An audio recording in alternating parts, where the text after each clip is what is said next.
सभी प्रभु प्रेमियों को मेरा प्यार भरा राधे राधे। मैं आपको इस वीडियो में सूर्य ग्रहण के विषय में थोड़ी सावधानी बताने आया हूं और ये सावधानी प्रत्येक सनातनी को सुननी चाहिए। आकाश में जो भूगोलीय घटना घटने जा रही है वो साधारण नहीं है।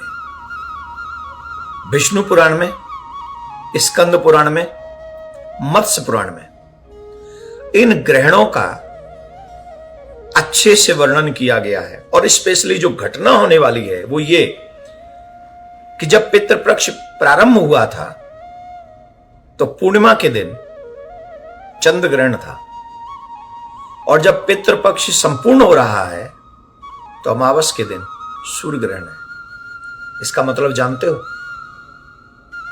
हमारे ब्रज में लोग कहते हैं एक मास दो गहना, राजा मरे या सेना।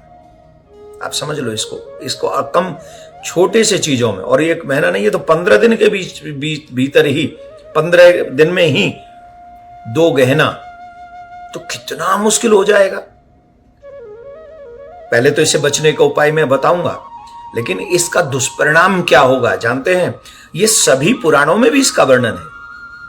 ये भूगोलीय घटना जो घटने जा रही है 21 तारीख को, सभी सनातनियों को इस वीडियो को सुनना चाहिए, सावधान होना चाहिए और अपने परिवारों की सुरक्षा के लिए कार्य करना चाहिए। इसका दुष्परिणाम क्या होता है जानते हैं? राज्य में अशांति होती है, राजकीय कलह प्रारंभ हो जाती हैं, परिवार में आपसी झगड़े प्रारंभ हो जाते हैं, रोग व्याप्त हो जाता है, ऐसे ऐसे रोग लग जाते हैं जिनका इलाज नहीं हो सकता है, ऐसी ऐसी महामारियां फैल जाएंगी।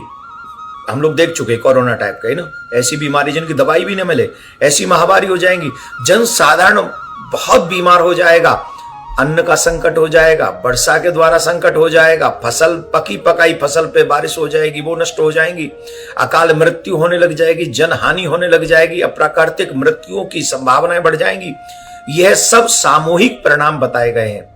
व्यक्तिगत स्तर पर इसका असर जन्म कुंडली के ऊपर निर्भर करता है।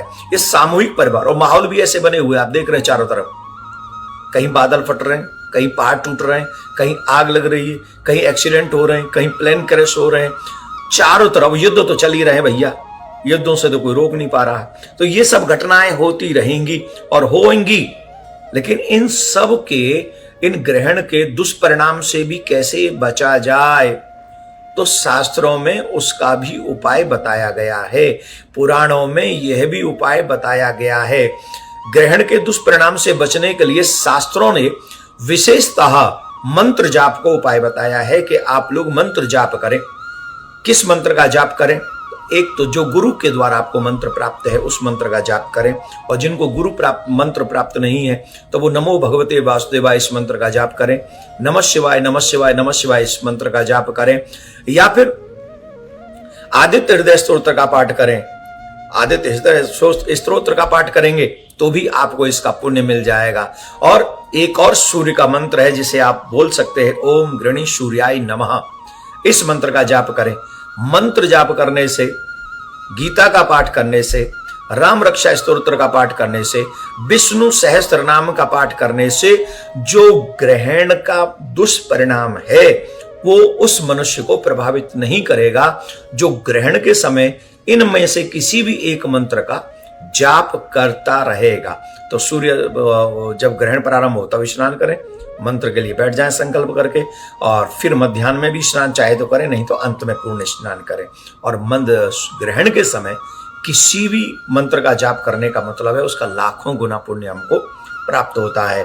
तो संसार में संकट तो आएंगे इस ग्रहण के बाद, लेकिन हम और हमारा सनातनी परिवार बचा रहे, इसके लिए हमें भगवान की शरणागति स्वीकार करनी चाहिए, भगवान के मंत्र का जाप करना चाहिए और इसमें दान पुण्य जप करना चाहिए। दान पुण्य जप जितना करेंगे, सूर्य ग्रहण या चंद्र ग्रहण के समय जब भी हम लोग कोई दान पुण्य करते हैं, जाप करते हैं, तो वो अक्षय हो जाता है। अक्षय का मतलब है कभी न मिटने वाला हो जाता है।